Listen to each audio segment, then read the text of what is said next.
நமது கலைஞர் தொலைக்காட்சியில். ரஞ்சிதமே ஆடி தங்க மழை ஜூலை 17 முதல் ஆகஸ்ட் 17 வரை தினம் ஒரு நபருக்கு 1 பவுன் தங்கம். நமது கலைஞர் தொலைக்காட்சியில் காணத் தவறாதீர்கள்.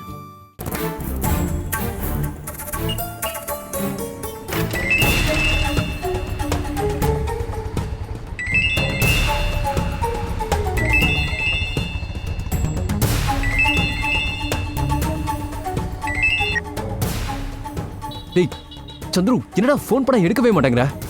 இப்பதான் எடுத்துட்டேன்ல, என்ன சொல்லு. இப்போ எங்க இருக்க?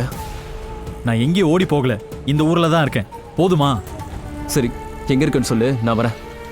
நீ ஒன்றும் வர தேவையில்லை. என்ன சொல்லணுமோ அதை ஃபோனில் சொல்லு. நீ காணுன்னு சொல்லி அம்மா ஃபோன் பண்ணாங்க, என்கிட்ட தேட சொன்னாங்க. சூர்யா, நான் ஏமாந்துட்டேன்டா. டேய் சந்துரு, சூர்யா என்ன நம்ப வச்சு. டேய் சரிடா, அல்லாதடா. டேய், உன் வளைகாப்புக்கு வந்தப்ப கூட எப்படி எல்லாம் பேசினா தெரியுமாடா? நம்ம குழந்தைக்கு இந்த மாதிரி கிராண்டா ஃபங்க்ஷன் பண்ணணும்னு ஆர்வமா கேட்டாடா. ஆனா அதெல்லாம் அப்பட்டமான பொய்யின் நடிப்புன்னு தெரியறப்போ எனக்கு ஆத்திரமா வருதுடா. சரிடா விடு. சுவேதா செஞ்சது பெரிய தப்பு தான். அதுக்கான கோதை தான் அவகிட்ட காட்டிட்டல. ஆனா நம்ம அம்மா அப்பா ஐஷு விசாலத்தை அவங்க என்ன தப்பு பண்ணாங்க? அவங்க எல்லாம் எவ்வளவு பயந்துட்டு இருக்காங்க தெரியுமாடா? டேய், உன் ஃபோனுக்கு நான் பல தடவை உனக்கு ஃபோன் அடிச்சிட்டேன்டா. அதுக்கப்புறம் தான் நீ எடுக்கிற. சரி, மற்றவங்களை விடு. அம்மாவோட ஃபோன் அடிச்சு எப்படியா எடுக்காம இருக்கலாம்?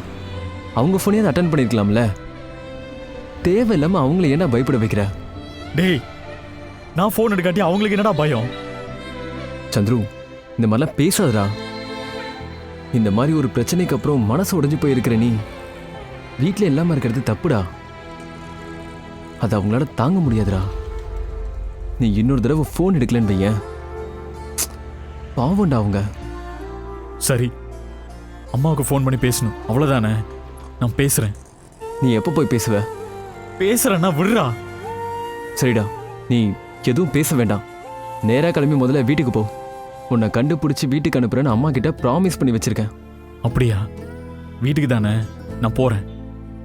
இப்போ நான் பாரதி வீட்டுக்கு போயிட்டு இருக்கேன். அங்க போயிட்டு அப்புறம் போறேன். டேய் டேய் சந்துரு,